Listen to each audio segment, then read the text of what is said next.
India clocks 1 crore vaccinations. Mega milestone in just a month. Third fastest to inoculate in the world. Pace slower than government's set target. Only 53% of beneficiaries take vaccine.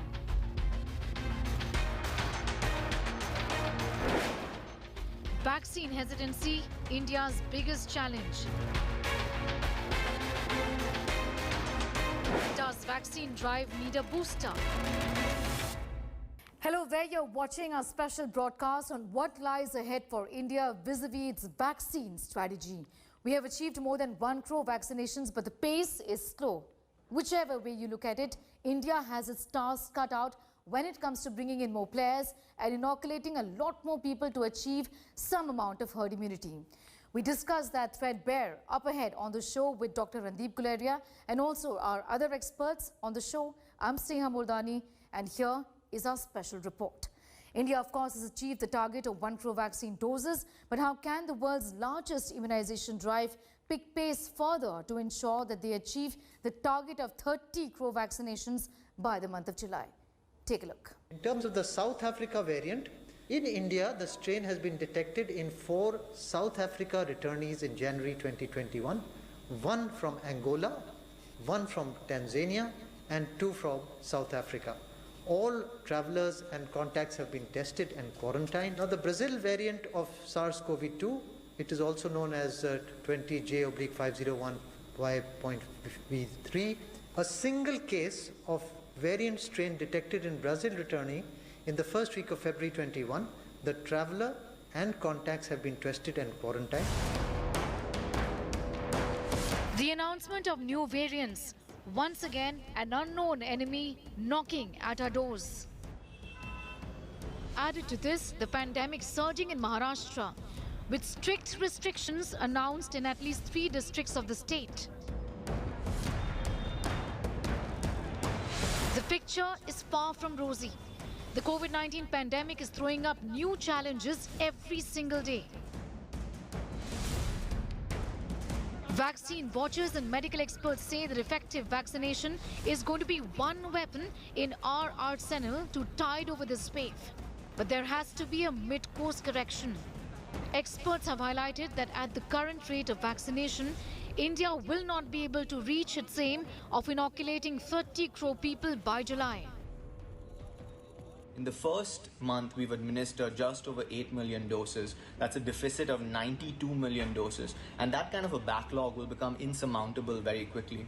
The vast majority of India's healthcare apparatus is in the private sector, and we need to privatize a part of India's vaccine distribution while also making sure it's free for those who need it at the point of care. And if we do this, we can out-vaccinate the virus and its more transmissible variants. We need to take advantage of the fact that transmission is low right now. It's not necessarily going to stay low. And we need to vaccinate and immunize and protect the most vulnerable very, very quickly. Union Health Minister Dr. Harshvardhan has said India would vaccinate 1 crore healthcare workers, 2 crore frontline workers, and 27 crore people above the age of 50 by July later this year. The government intends to launch CoWin 2.0 also to open it up for beneficiaries, but problems with the CoWin app remain. Experts say that till the time the problems are rectified, we must play on our strengths. Any technology should be used only as a supplementary tool, not as the main source for doing something as massive as vaccination program here. India has great strengths in doing micro-planning, and our strength is our health workers doing this universal immunization program for last so many decades. I think it's important to use these strengths and use CoWin as a tool to understand the logistic and distribution. So CoWin should stay, but then the priority should be using our strengths of micro-planning and health workers. What are the other areas of concern? And what can be done to ensure that more doses are given out and a large number of beneficiaries are inoculated sooner? Suggestions are that the government must consider giving doses 8 to 12 weeks apart instead of 28 days. The World Health Organization is also in favor of this. This eventually will help us cover more people. The other option is expanding high-risk group coverage, expand the number of vaccination sites and bring in the private sector. Opening private sector is the need of the hour, and this will reduce the burden on government healthcare system. More people will be saved by vaccination, which will further increase the vaccine confidence. How can India really then change the course of the pandemic? One of the things we need to do is do away with the pre-authorization process. If walk-in sessions are made available and private sector is involved, we should be able to ramp up to 7 to 10 million doses per day. If we are able to do that, the vulnerable population, those who are elderly and those who have comorbidities, if we are able to cover them within the next 3 months, then India is in the right position to change the course of this pandemic forever. The government is trying to roll out more vaccines to the people of the country in weeks and months to come, but right now, only one vaccine has got emergency use authorization. The second has got emergency use authorization in a clinical trial mode. The effort really is to deal with vaccine hesitancy and get more and more people come to the vaccination booths. But there are new problems every single day. There are new variants of the infection that have entered India already. Plus, there are areas that are seeing a surge all of a sudden of cases of COVID-19, and all of this is only adding to the problems. In New Delhi with video journalist Mahesh, Sneha Moldani for India Today. And earlier I spoke with Dr. Randeep Guleria. He of course is the head of Delhi's All India Institute of Medical Sciences. Listen in to what he had to say about India's vaccine strategy. I'm now going to welcome Dr. Randeep Guleria on the broadcast. He is the director of Delhi's All India Institute of Medical Sciences. He also has been looking at all the work that is being done in the country to deal with this infection, including vaccine hesitancy. He's a member of the National Task Force as well on vaccines. Dr. Guleria, thank you so much for your time here. First of all, tell us, how are you feeling? You've just taken the second dose of the vaccine as well. A lot of people are fearful. There is a lot of vaccine hesitancy. What do you have to tell them today? So I've now taken the second dose of the vaccine also, and I'm perfectly fine. I'm working after having taken the second dose and really have no problem. So I would like to really tell everyone who is listening to the program that they need not be fearful. The vaccine is safe. They need not worry about it. And now people have taken the second dose, and we have a large number of individuals who have gone on to have the first and the second dose without any significant side effects. The data is there for everyone to see, and I think they should be reassured that the vaccines are safe and they are efficacious. They will help you, and this is the way forward if you want to get over this pandemic. Yes, you know, Dr. Guleria, we speak of many vaccines that are being developed in India along with, like Sputnik V, which is being developed along with the Gamaleya Institute, for example. But what about them being introduced in India? The process, I understand that science takes its own time, but look at the process. We actually, in effect, have only one vaccine that has got emergency use authorization. The other is still in the clinical trial mode. Is there a problem when it comes to doses? You need more options before you? Yes, definitely. So there are two things that we really need to keep in mind. One is that we will obviously need much more doses when we start vaccinating our entire population, or at least 60 to 70% of the population. Remember, even if we are talking of phase 1, that is around 30 crore people, and that means we need 60 crore doses. So that is a huge number, and it is actually more than the population of many countries combined, and very few countries would have a population of more than 60 crores. So we are actually going to have to vaccinate countries, if I put it that way, rather than one country, if you start looking at the absolute numbers. So we definitely need more doses, but we also need to have data which suggests that these vaccines are safe and efficacious. And that is why we need to get that data before they get the authorization and the regulatory approvals for being rolled out in the country. Yes. Secondly, which I think is also important, we must understand that the virus is also evolving. We have variants coming in. So the newer vaccines will have to be developed in a manner that they are more effective and cover for the variants as they evolve, so that we have more and more effective vaccines as we go down looking at the second or the third generation vaccines in the coming months.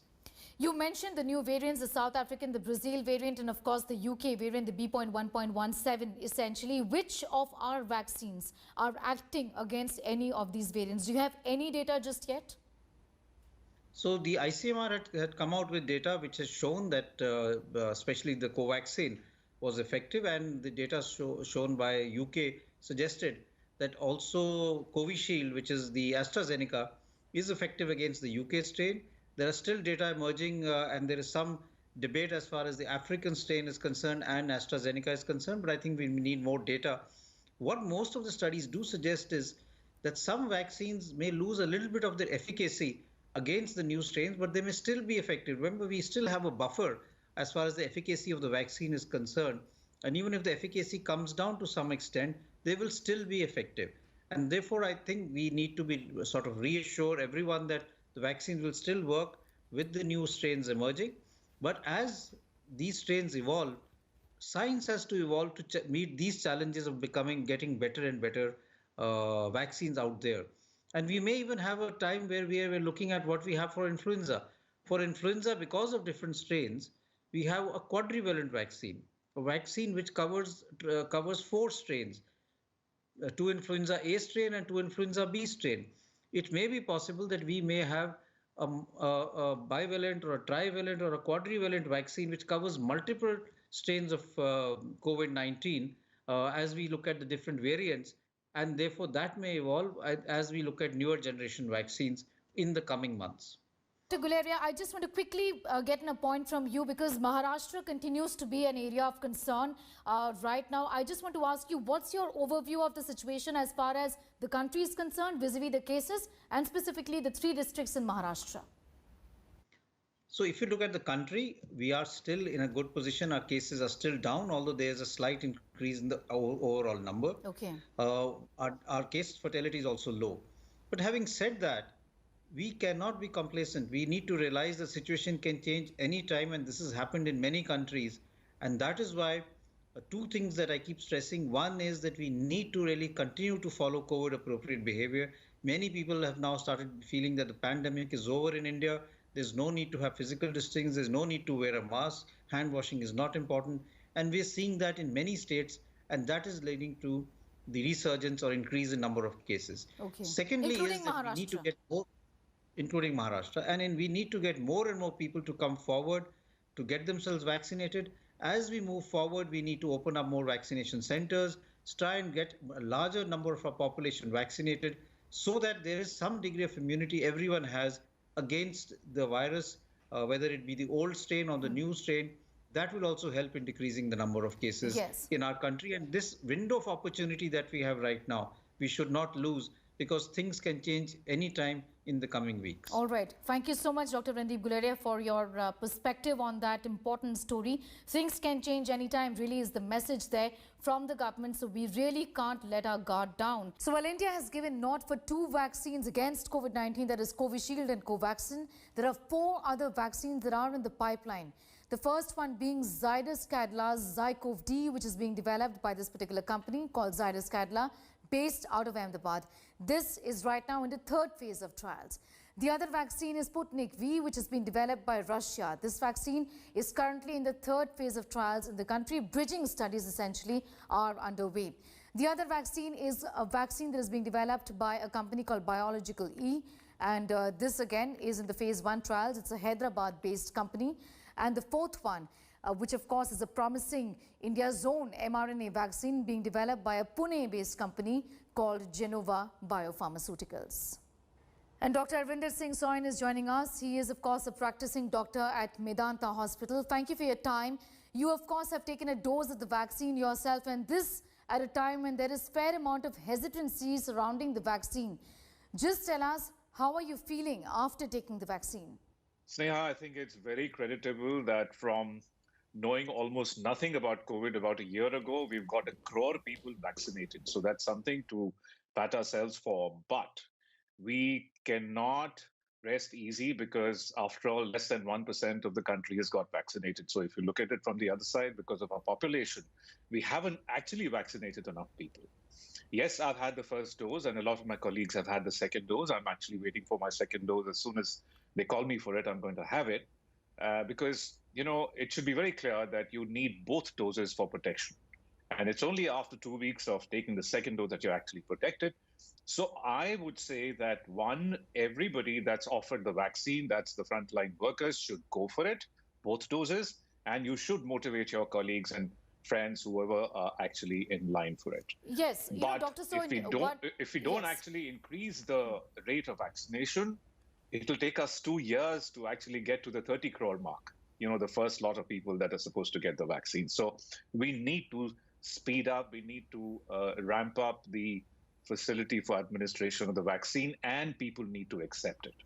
Yes, it's a great milestone, 1 crore vaccinations, but look at what we were set to, what we were supposed to achieve, really. 30 crore people by July, and we're already in February, middle of February. What does it look like? Because we are really falling short of our target, isn't it? It's worrying that we are falling short of our target. The utilization, I'm told, of the Covishield and Covaxin in India is just about 10 to 15%, which is a shame, really. Across the world, utilization rates vary from 10 to 40% in terms of the number of vaccines available and the number of people who are willing to actually have it. We need to step up the rate of vaccination for sure. We're not going to get anywhere near the 30 crore mark, like I said, for a couple of years unless we step up the rate of vaccination. What can I say? I think part of the problem is that people are not willing to actually take the vaccine. In my own hospital, I believe about a third of the people haven't had the vaccine, and I'll be honest. But still, 2/3 is much better than the national average. So I've been saying again and again, like all the other colleagues, that both the vaccines are safe. They're both immunogenic in the sense that after 2 doses, 90% chances are that you will develop good antibodies. And efficacy studies, of course, Moderna and Pfizer are ahead, and then Covishield, then Covaxin, because our infection rates are now currently low. It's difficult to get a readout on the infection rates after vaccination, but suffice it to say, because they are, immunogenic and safe, we should definitely go for them. I mean, is it better to actually wait to have COVID? You have to take the vaccination. A lot is being said about why the government is not doing what it can really to open this up for the private sector to ensure that just more and more people come in, because a chunk of our healthcare services in the country, over 70%, is actually in the healthcare sector. So why not for vaccinations? I completely agree with you, but I don't agree that the government is not doing enough. It's actually very difficult to be lauded for anything that you do in the pandemic. So I think that hats off to the government for what they have done. They've approved 2 vaccines, and they've made plans, and they've tested out initially, and now they've rolled out the plan, and they tried to give it free to, the first 30 crore or 3 crore people, I'm told. But now I think because the going is so slow, I agree that the standard distribution of healthcare across private and public for the rest of non-COVID stuff needs to also extend to the COVID vaccination, which means that they should be available commercially, and private institutions and in a regulated manner, the pharmacies should be able to sell it, and this should be administered under controlled conditions, but on payment for people who can afford it, people who want it. That's the only way to speed it up. That's one. Of course, the other is that people who are getting it free should be motivated to receive and not refuse vaccination. Yes, the other bit here is that an institute like the Serum Institute of India, which has got just astounding manufacturing capacity. It's in fact it manufactures the maximum amount of doses in the world, really. It's the largest vaccine manufacturing company in the world in that sense. It has enough doses, but there are less takers. There is a concern even within the Serum Institute that we can give you more, but you're not using this well enough. So even if the government is just looking at its own vaccination sites and wants to handhold every single thing that is being done, at least for the time being, should there not be many more vaccination sites? Should the attempt really not be to rely so much on the CoWin app, for example, rely on the healthcare workers or our professionals, for example? Should the government be looking at solutions of this nature now? Well, I think to be fair, Sneha, even the capacity that is available currently is not being fully utilized. So although I agree that to step up the vaccination drive, you need to have more vaccination centers, both public and private, within CoWin and outside of CoWin, because there is a system outside of the CoWin in any case for general healthcare. So yes, that can be utilized, but current capacity is still underutilized. So people need to be motivated to agree to get the vaccination. And then, yes, the number of vaccination centers need to increase. And then we need to cover the nation as soon as we can, at least 40–50% of it.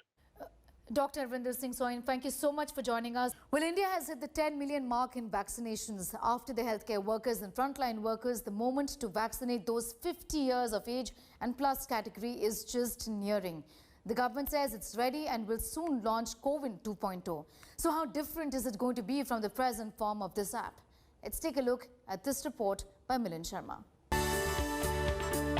If you are above 50 years of age and are eligible to get the COVID-19 vaccine jab, CoWin 2.0 will be your one-stop solution. The app's latest version is GPS enabled. The app will log details of only eligible beneficiaries. That's the 27 crore population whose data is being collected through electoral rolls by the state governments. Here is how it works. After logging on the app, beneficiaries can pick the nearest vaccination site. They can see whether it is public or private hospital and choose the date of vaccination. They can also update their age on the app. CoWin 2.0 will enable the district magistrate to pull out the electoral roll data to cross-check the beneficiary's claim. Arogya Setu and helpline numbers will also be used for self-registrations. So it's a question of architecting the system in such a manner that it can take a large load. So that you should not be concerned about. What is obviously more challenging is managing the logistics of this entire operation. Fortunately, the entire country is ready. The country's health infrastructure is ready to support this venture, and they are doing that. Well, the government is ready with CoWin 2.0. To make it a hassle-free experience, the state governments will also need to improve the number of vaccination sites so that anyone registering on the app can go to the nearest location to get the jab. Now, whether or not the private sector will be involved to expand the number of vaccination sites is yet to be decided. Milind Sharma for India Today. Well, that brings us to the end of our special show on COVID-19 and India's vaccination drive. You can catch the entire episode on our website, indiatoday.in as well. Thank you for watching.